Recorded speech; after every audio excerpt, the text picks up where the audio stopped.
How am I gonna get this finished for Amy before the 7:45 carpool? If only Mom had stopped by last night. I know she's lonely since Dad died, so what could I do? Well, I guess I'll just be late to work again.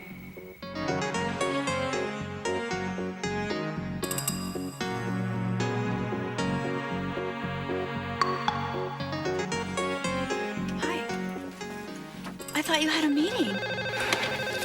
Sherry Phillips. Oh, Sherry, thank goodness you're there. Hi, Michelle. I don't know what I'd done if you'd already gone to lunch. It'll only take a couple of minutes. Psst. Greg came home really mad last night. He said the meanest thing to me. I'd had a bad day and I was just so upset Oh, well, let me tell you about my day and my week. Of course, you don't care because you never ask. Oh, I'm sorry, Lord. that we're not. And I knew something was wrong this morning because when I made him his breakfast, he didn't get so to say goodbye and he left, and he usually at least. I try not to forget and see what happens. I want to yell at him, but I don't know how to tell him the things that I feel because he just blows up. Yeah. Okay. Well, I'm praying for you. Yeah. I'll call you tonight. Bye.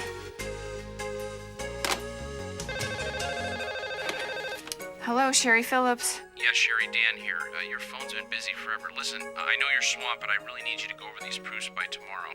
Client wants to meet at 8 o'clock. You can make it, can't you? Yeah. Okay. Thanks. Knew I could count on you.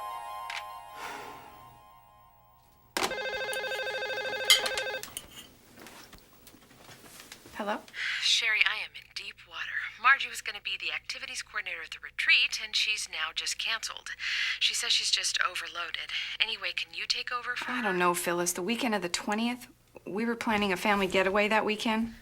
Not for me. That's the weekend of the concert. Yeah, and I have soccer.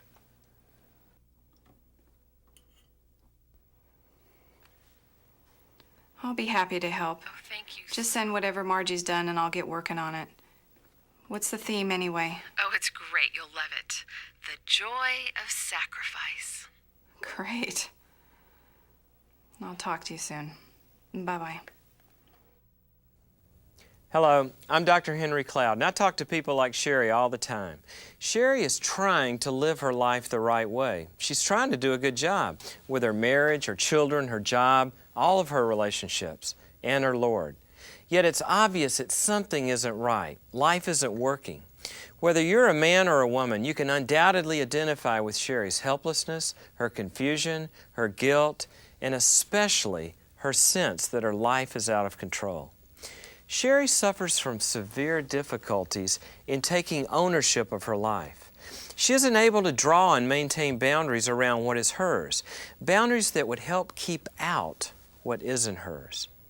You know, in the physical world, boundaries are easy to see. You've got fences and signs and walls, moats with alligators, manicured lawns and hedges. Those are all physical boundaries. Despite their different appearances, they give the same message. This is where my property begins. Now, the owner of the property is legally responsible for what happens on the property.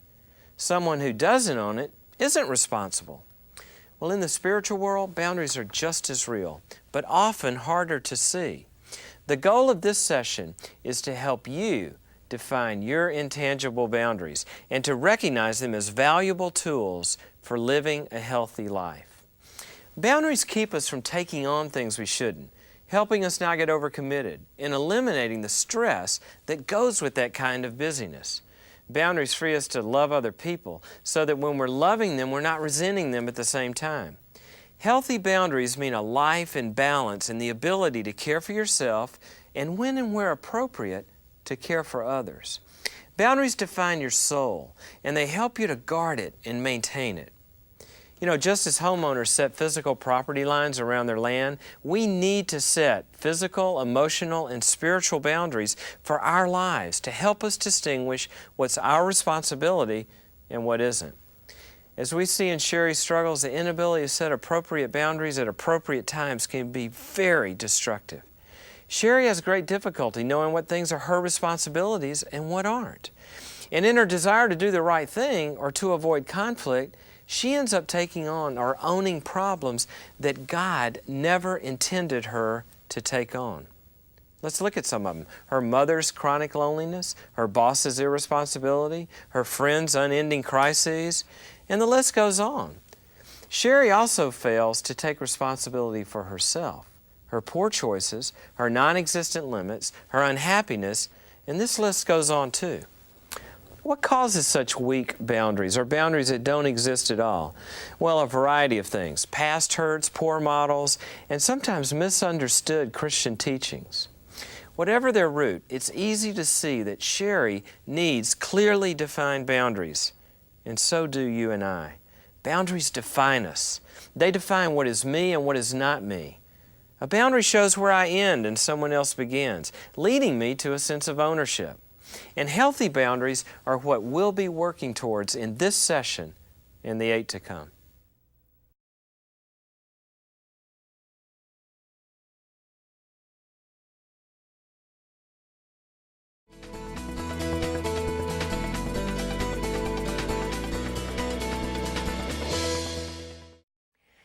I'm Dr. John Townsend, and I know that you've been working with some important concepts just now, some of which may have been new to you. But the idea of boundaries is not a new concept. Back in the Garden of Eden, God told Adam and Eve about ownership. Be fruitful and increase in number. Fill the earth and subdue it. Rule over the fish of the sea and the birds of the air and over every living creature that moves on the ground. Made in the image of God, we were created to take responsibility for certain tasks.